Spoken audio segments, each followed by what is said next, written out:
Hello दोस्तों, बहुत बहुत स्वागत है आपका मैथ्स पॉइंट क्लासेस नांदेड़ में। आप देख रहे हैं रिवीजन टेस्ट विषय हिंदी कक्षा 9th सत्र 2020-21 का आंसर है ना।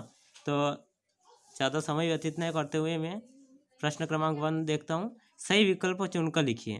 तो यह है प्रश्न क्रमांक 1। दो बैलों की कथा किस लड़ाई की ओर संकेत करती है? तो यह लड़ाई जो थी भारतीय स्वतंत्रता संग्राम। दूसरा, बछिया के ताऊ मुहावरे का अर्थ है, तो इसका अर्थ होता है मूर्ख व्यक्ति। तीसरा है, मंदिर में कितने पोथी रखी गई थी? तो मंदिर में 103 पोथी रखी गई थी। वाक्य के मुख्य अंग होते हैं, 2 अंग होते हैं। कालिंदी कुल कदम्ब की डारन में अलंकार है अनुप्रास। प्रश्न दूसरा, रिक्त स्थान चुनकर लिखिए। अर्थ की दृष्टि से वाक्य के कितने प्रकार होते हैं? तो 8 प्रकार होते हैं। नवरत्न में समाज होता है तो कौन सा? द्विगु समाज होता है। संगोष्ठी में उपसर्ग होगा तो सम, पीछे वाला सम, सम के नीचे हलंत वाला। भारिया का अभिप्राय होता है पारवाहक। वाक में घर का प्रतीक होता है परमात्मा, परमधन आत्मा मतलब परमात्मा। सही जोड़ी का मिलान करना। तो गधे के गुणों की परिभाषा किसने की है? तो ऋषि मुनियों ने। तो पहले का यह है ऋषि मुनिया से।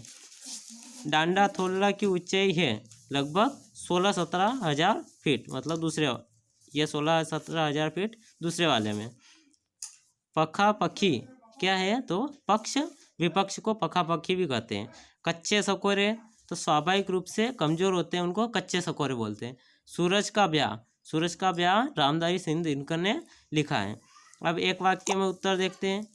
सबसे पहला, मूर्ति मधुर मनोहर देखी, भयउ विदेही विदेही सीखी। कौन सा अलंकार होगा? तो यहाँ पर यमक अलंकार होगा। कोई 2 महाकाव्य तथा महाकाव्यकारों के नाम लिखिए।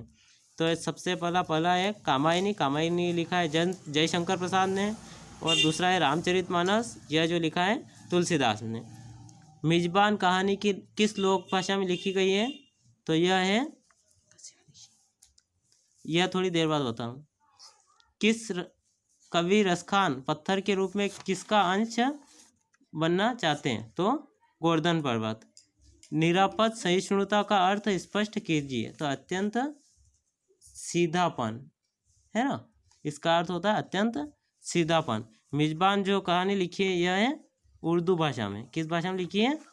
उर्दू भाषा में। ठीक है दोस्तों, अब पहले फर्स्ट पार्ट है यह, तो इसमें हम पहले छोटे छोटे जो मुहावरे वगैरह ये कर लेते हैं, और सेकंड पार्ट में हम जो बड़े बड़े क्वेश्चन आंसर करेंगे, है ना। तो सबसे प्रश्न क्रमांक 9 है। एक एक पर्यायवाची शब्द लिखिए। तो ये जल का है नीर, बादल का वारिधि, सूर्य का भास्कर, हवा का पवन। और प्रश्न क्रमांक 10 में प्रयुक्त शब्द के उपसर्ग अलग करने हैं।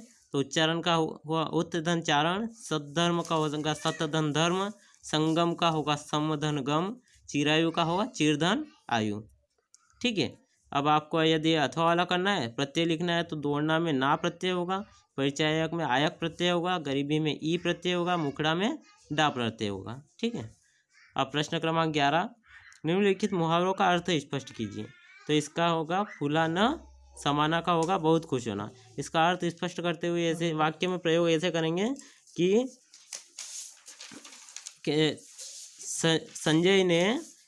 संजय का प्रथम स्थान होने के कारण वह फूला नहीं समा रहा है। अब दूसरा है खून पसीना एक करना, मतलब बहुत मेहनत करना। जो बहुत मेहनत करते हैं ना उनको बोलते हैं खून पसीना एक करना। तो इसका वाक्य में प्रयोग ऐसे करेंगे कि रामू खून पसीना एक करके पैसा कमा रहा है। ठीक है दोस्तों। अब यदि एक शब्द में उत्तर लिखना है तो निरंतर चलने वाले को बोलते हैं सतत, और जो पुरुष सबसे उत्तम हो उसको सर्वोत्तम कहते हैं। ठीक है दोस्तों, धन्यवाद। अब दूसरे पार्ट में हम जो बड़े जो क्वेश्चंस हैं उनका वीडियो देखेंगे। ठीक है, तो पार्ट 2 में, है ना। तो यदि आपको ये वीडियो अच्छा लगा हो तो लाइक और सब्सक्राइब करना ना भूलें। ठीक है दोस्तों, धन्यवाद।